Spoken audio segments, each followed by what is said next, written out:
Bonsoir et bienvenue à cette session de formation pour le groupe en général. On va présenter le programme de formation en copywriting et rédaction web.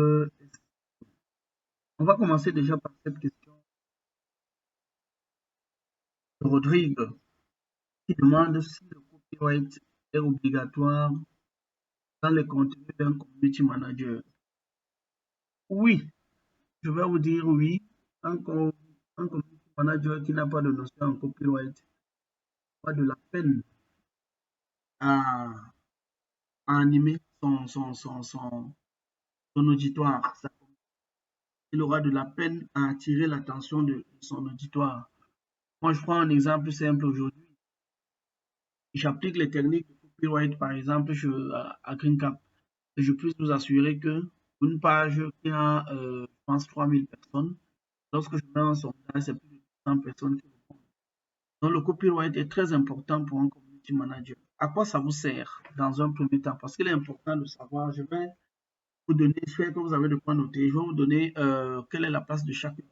Le copyright, c'est cette discipline-là, ou alors cette façon d'écrire qui vous permet d'influencer, je vous l'avais présenté ici, d'influencer les comportements de vos lecteurs, ok? D'influencer le comportement de vos lecteurs. Le copyright, oui, c'est la rédaction écrite, mais il faut savoir que tout type de document qui est sous forme de rédaction écrite respecte les canaux de copywriting. Ça veut dire quoi? Est-ce que c'est une publicité Facebook que vous voulez faire? Si oui, il vous faut technique de copyright pour attirer l'attention de vos lecteurs ou alors de ceux qui vont voir votre publicité à la première phase d'accroche. Voilà. Est-ce que c'est une page de vente que vous voulez faire? Oui.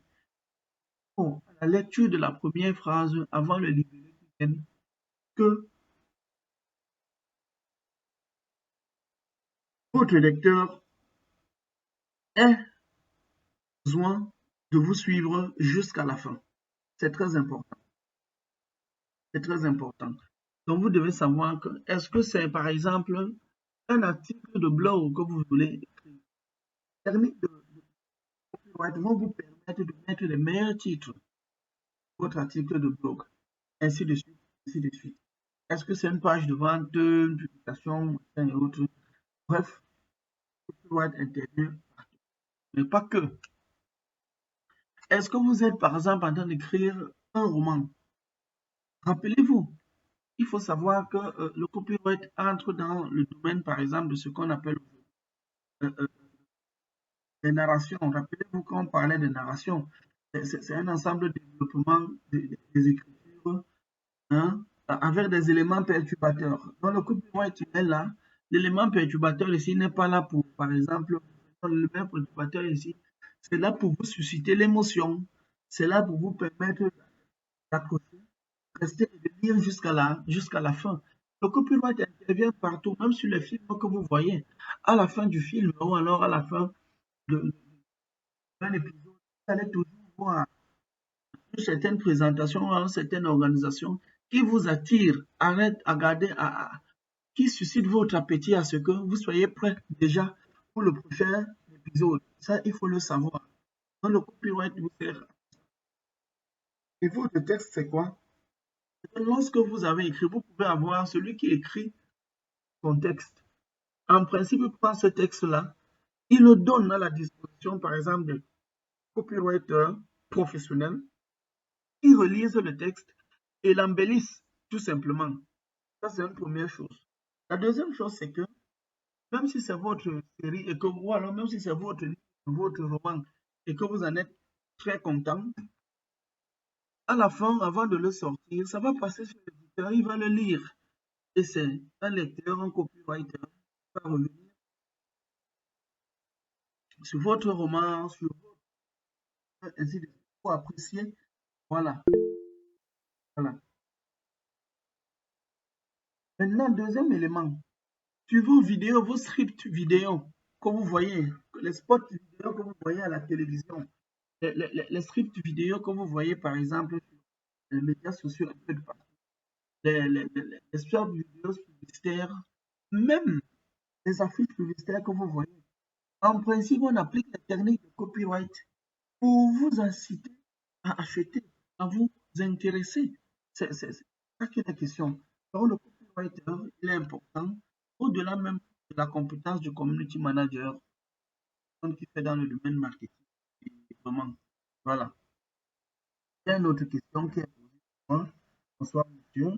Comment est-ce qu'on peut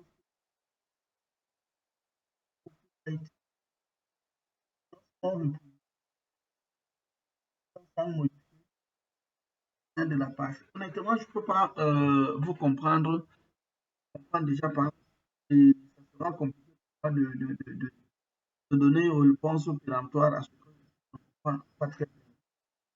Oui, oui, Franck, si vous pouvez prendre la parole pour mieux expliquer. Voilà. Bonsoir, monsieur. Bonsoir. Par là, haute voix, s'il vous plaît. Récemment, je parcourais, je suis en train de regarder une vidéo sur Facebook. C'était un peu bon. Ce sont les partages de contenu. Et il y a l'autre qui se plaignait qu'il a pris une vidéo d'un autre créateur de contenu. Il a republié sur sa page. Celui de parler a republié. Et on avait activé le copyright. Lorsqu'il a republié sur sa page, ça a signalé sa page. Mhm. Je voulais savoir. Non, merci. Je comprends si vous dites partie. Ouais. Bon, il faut savoir que tout ce qu'on fait là, tout ce qu'on est en train de faire là, il y a un droit, une législation. Bon, je veux essayer un peu de paraphraser ce que Franck a dit. Franck demande comment se fait-il que, par exemple, lorsque quelqu'un publie une vidéo sur les médias sociaux, peut-être quelqu'un d'autre aller ou alors ça va être ce qu'on appelle, vous allez dire que ce que vous faites sur le digital, il y a ce qu'on appelle, il y a ce qu'on appelle les propriétés. Ça veut dire que quoi? Quand je dis les propriétés, il y a, comment je peux expliquer ça? Ah, dis donc.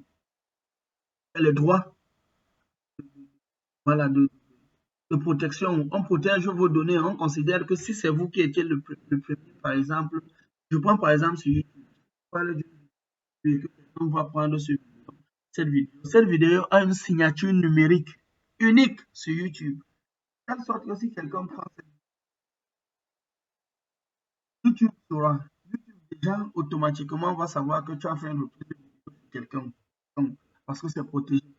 Parce que lorsque je rentre une vidéo, je peux dire que je réclame mes droits d'auteur. De un. De deux, si la personne constate que peut-être vous avez fait une vidéo et il n'est pas content du fait que vous êtes dénoncé, non, YouTube peut lui demander la preuve de ce qu'il est en train de dire. Puis seulement qu'il passe prendre le lien pour poser. Ils ont une intelligence artificielle qui analyse les deux contenus. Il va certainement lui donner raison s'il a réellement raison. Donc c'est un peu comme ça, de cette manière que ça se passe. Maintenant, moi je vais vous dire, c'est quoi? C'est que méfiez-vous de prendre des contenus qui ne sont pas libres de droit. Il est rediffusé. Ce n'est pas bien. Ce n'est pas sérieux. Deux, quand bien même vous pouvez prendre un contenu. Peut-être ce que vous faites en cela, c'est un commentaire. Au lieu de republier le contenu, abonnez-vous comme simplement. Ce qui nous retient ici, c'est de vous présenter cette nouvelle partie du programme qu'on est en train d'aborder, qui est le programme de formation à rédaction web SEO copywriter. Je tiens à vous rappeler que quand j'aurai le temps, c'est une formation, ce sont même deux formations que je vais monter pour distinctes et on va se battre à ce que ça n'atteigne même jamais 20 000. Pour ceux qui viendront plus tard, vous êtes en train d'en bénéficier. Voilà. Peut-être là, peut-être les idées seront encore peut-être plus, qui sait. Voilà. Donc ici, c'est quoi? Le programme de formation, c'est le programme de formation en rédaction web SEO et copywriter. La rédaction web SEO, c'est quoi? C'est ceux-là qui rédigent les articles, par exemple, donc, les références sur le site. Voilà. Ils les adaptent au langage compréhensible par les moteurs de recherche. Ou alors, les adaptent au langage vraiment optimisé par le moteur de recherche. Tout simplement.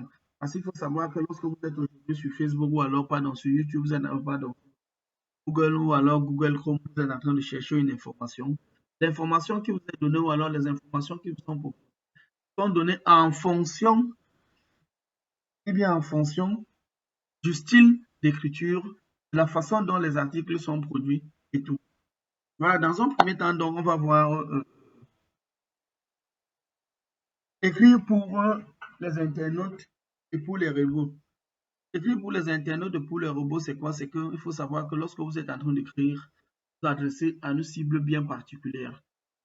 Mais généralement, on conseille d'écrire à ce que tout le monde soit capable de lire. Donc, adopter un style simple, parfois même familier. Voilà. Écrire sur les robots, c'est que s'adapter aux règles, à la législation que Google lui-même a mis en place. Voilà. Concevoir son texte avant de rédiger, ce sera l'objet de la prochaine séance. De toute façon, on va faire la première séance là tout à l'heure. Voilà.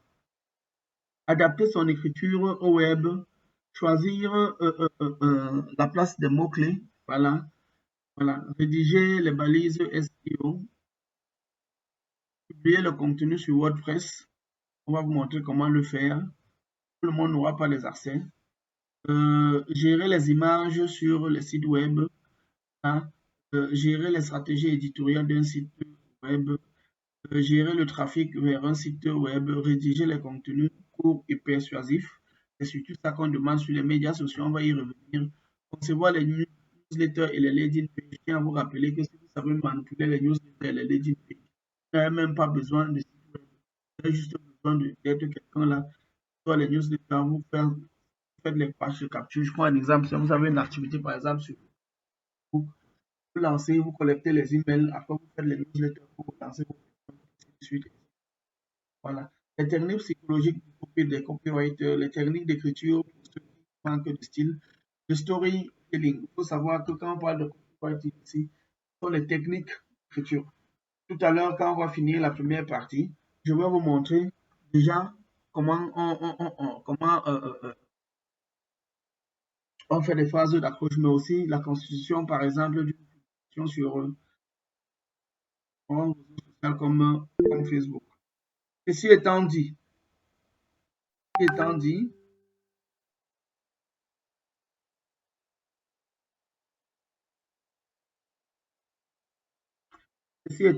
on ne va pas attendre éternellement les appels. Enfin, si tu as besoin de dire quelque chose, tu peux mettre ça dans le chat. Dans le chat. Il est admis pour vendre. Il faut. J'aimerais savoir comment mieux. Oui, le copyright est là pour, par exemple, vous aider à vendre, mais pas que. Le copyright n'est pas seulement pour vous aider à vendre. Le copyright est d'abord pour vous aider à avoir des textes persuasifs. On parle ici de persuasion, ce qui accroche l'attention. Je prends un exemple simple. Lorsque vous écrivez un roman aujourd'hui, ce n'est pas, par exemple, lorsque quelqu'un achète votre roman, ce n'est pas ce jour-là qui va, en le lisant, qui va vendre. Quelqu'un peut acheter votre roman. Vous devez avoir un copyright bien efficace pour comment je peux le faire voyager à travers votre livre, simplement. Il faut aussi peut-être un copyright pour écrire la première de couverture qui sera lue avant de l'acheter. Oui, machin. Oui, mais il y a des techniques. On va montrer certaines techniques là tout à l'heure. On va avancer au fur et à mesure. Et je tiens à vous dire que ne demandez pas des choses avant qu'on y arrive. On n'avance pas on avance selon un programme bien défini. Voilà. Voilà, pour la première partie, comme je disais, on vous dit écrire pour les lecteurs. Ça, il faut le savoir. Il faut écrire pour des lecteurs. Les lecteurs, c'est qui? C'est ceux-là qui viennent, par exemple, pour lire. Imaginez, par exemple, pour ceux qui ont lu, par exemple, Les Trois prétendants, un marié, où on rencontre l'histoire d'une fille, par exemple, qui a 3 prétendants, l'autre vient et la porte. Lorsque vous lisez cette œuvre de Guillaume Yolombia, on vous fait voyager à travers un livre. Il utilise un style, il raconte une histoire. On peut dire que c'est du storytelling, parce qu'à la fin, il y a des leçons à tirer. par exemple, si par exemple aujourd'hui, je veux raconter, par exemple, je veux montrer quelle est la place de l'innovation dans le monde. Je peux raconter, par exemple, l'histoire, par exemple, de Microsoft avec des ordinateurs qui ont commencé comme des postes radio ou alors comme des télévisions aujourd'hui, qui sont arrivés grâce au travail, par exemple, de Bill Gates. Je peux parler de Steve Jobs. Donc, je raconte l'histoire de l'évolution. Et vous, là, je veux vous faire comprendre la nécessité des choses. On va arriver au storytelling plus tard. Mais lorsque vous rédigez votre histoire, les rédigez pour des internautes et dites-vous que tous les internautes ne sont pas sortis, par exemple, une école de linguistique ou alors de Sorbonne ou alors de l'université de Yaoundé, de l'université de Douala et tout. Dites-vous qu'il y a certaines qui viennent seulement pour chercher des informations, peut-être même ils n'ont pas le niveau de CEP. Donc il faut écrire avec un style simple.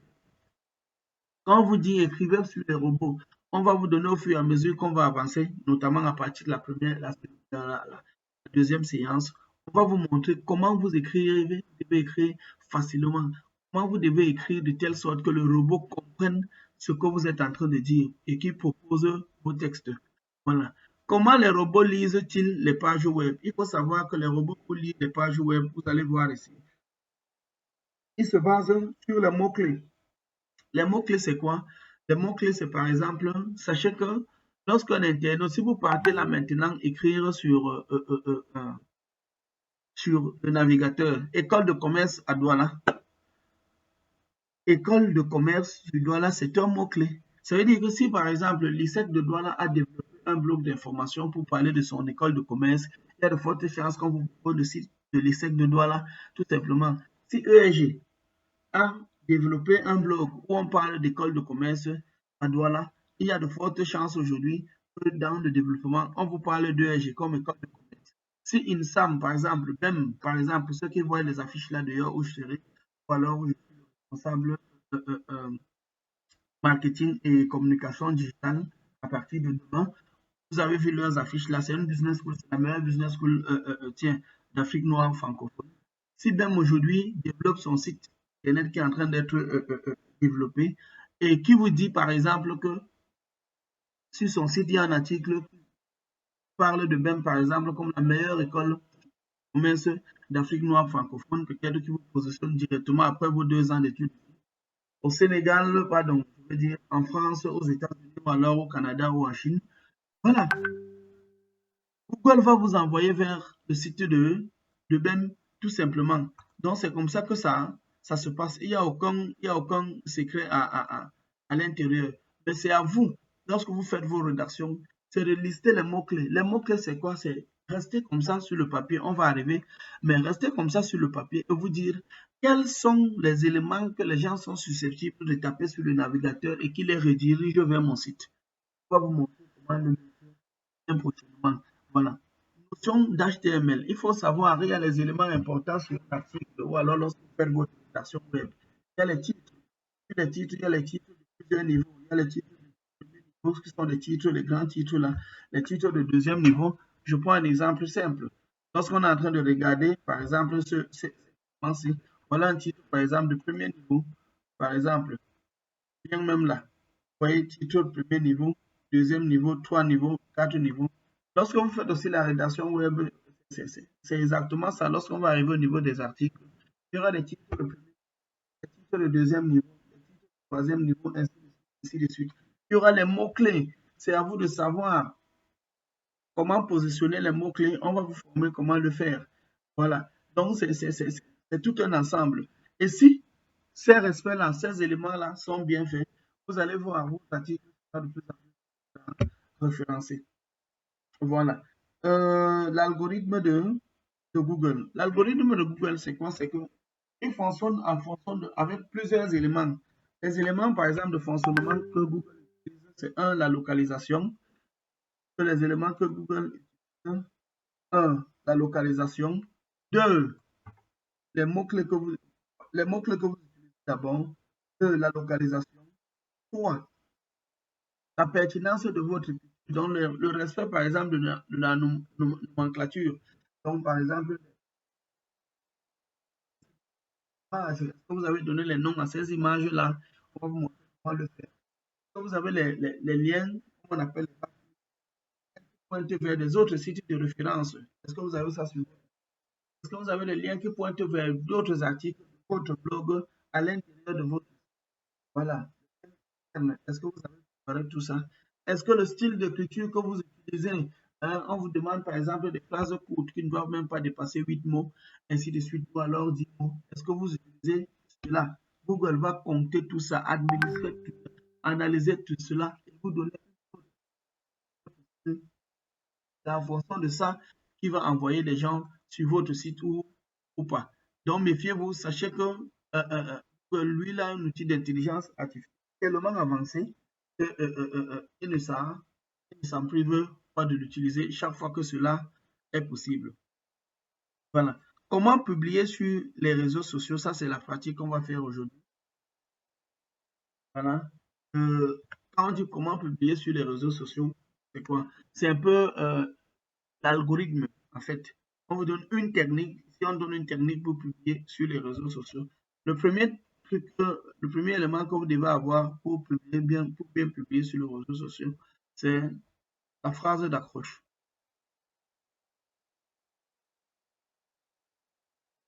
La phrase d'accroche. J'espère que vous êtes en train de prendre les notes. Phrase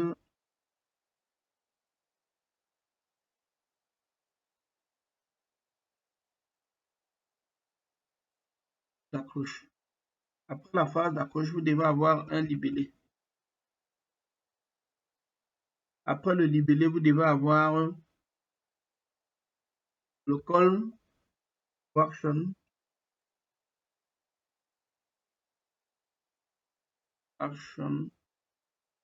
pour la conclusion. Et enfin, vous devez avoir ce qu'on appelle les mots-clés.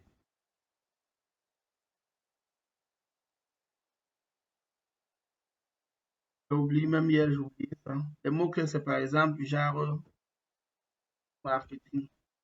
C'est précédé souvent d'un dièse. C'est pour vous faciliter le référencement. Par exemple, voilà. Par exemple, c'est pas une phrase d'accroche. C'est une phrase qui est constituée, par exemple, peut-être d'une promesse. C'est une phrase qui est constituée, par exemple, ça peut être une citation, si vous voulez. Ça peut être une citation, si vous voulez. Ça peut être pas trop. Si je ne dis pas citation, ça peut être quoi? Même un passage biblique, même une référence littéraire, même une référence d'un journal, même quoi? Comment ça peut être quelque chose de référence qui attire quand même l'attention. Donc, c'est ça la phrase d'accroche. Voilà. Donc, c'est un ensemble de ces éléments-là. Je prends un exemple.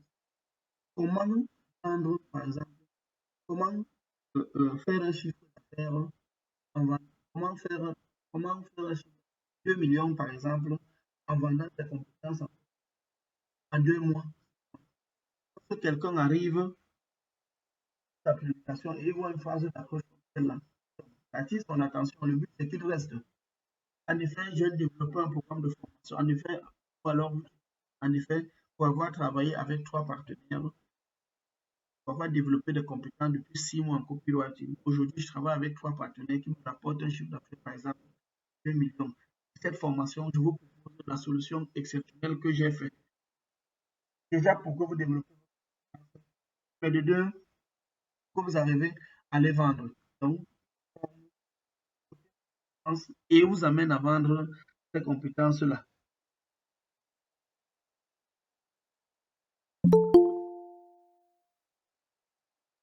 Vous amène à vendre ces compétences-là.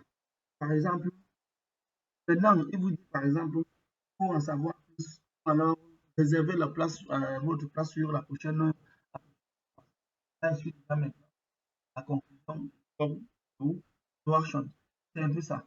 Donc, moi, je vous dis, pour connaître ces choses, c'est pas camper sur la position. Allez regarder, par exemple, comme par exemple Dr Claudel Novici prend la parole. Il a toujours une phrase choc.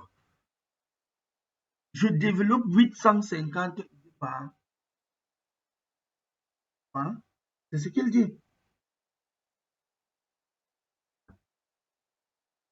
Je développe 850 idées par seconde. Par exemple, tous les médecins du Cameroun sont des idiots. Si vous êtes chercheur d'emploi, ça veut dire que vous n'avez rien à offrir à la vie. Parce que celui qui a à offrir ne manque pas d'opportunités. Ce sont des phrases d'accroche qui attirent l'attention des gens, positivement ou négativement. Une chose est sûre, lorsque ça parle, lorsque c'est en train de parler, ça retient l'attention, tout simplement. Comment Muriel Blanche a fait pour signer un contrat de 20 millions avec une seule entreprise, hein? Voici les secrets, par exemple, de tel qui vend le piment, comme on dit toujours. Voilà les phrases d'accroche. Ce sont les phrases qui incitent, qui amènent les gens à aller vous suivre. Maintenant, le développement, c'est à vous. Et sachez qu'on va vous donner des techniques d'écriture. Il y a des méthodes d'écriture qu'on va vous donner au fil du temps. Je n'en dis pas plus. Ça, c'est là jusqu'à la fin. Il y a des techniques d'écriture, des méthodes d'écriture. Donc, tu mets la phrase d'accroche. Je ne vous donne pas les méthodes pour le libérer. Ça va arriver. Voilà. Donc, maintenant pour le call to action. Le call to action, c'est l'action que la personne doit faire avant de quitter votre publication. Est-ce que la personne doit regarder la vidéo? Est-ce que la personne doit aller vers votre site internet? Est-ce que la personne doit aller vers, doit vous appeler? Est-ce que la personne doit, est-ce que la personne doit vous appeler?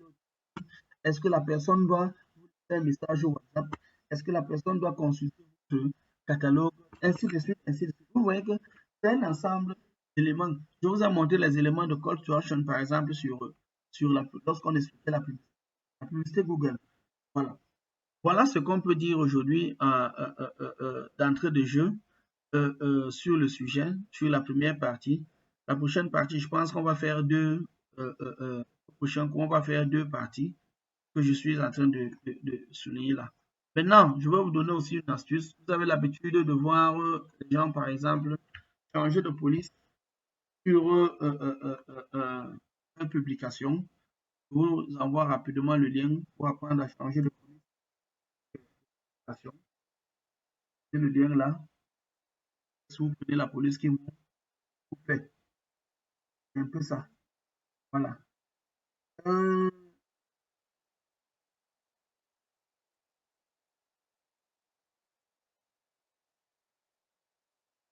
Est-ce que vous avez des questions? Si vous avez des questions par rapport à ce qu'on a fait, soit, je les attends soit dans le chat ou alors soit dans le chat ou alors vous prenez la parole. Dans le cas contraire, je vais couper très rapidement.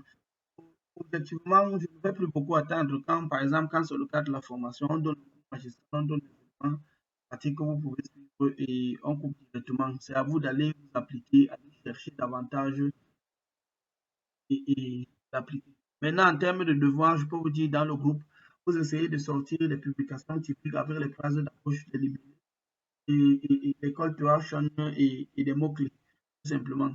Voilà. En termes de publication. Maintenant, vous pouvez aller sur le site lance-toi.com.net pour regarder ce qui vous trouvez qui est incohérent, ce qui manque là, qu'on essaie d'améliorer si possible. Voilà le site qui est là. OK. S'il n'y a pas de questions pour ce soir, je vais vous dire merci pour votre participation et à plus tard pour la prochaine capsule ou alors pour la prochaine séance de formation, certainement qui sera là vendredi. Ciao.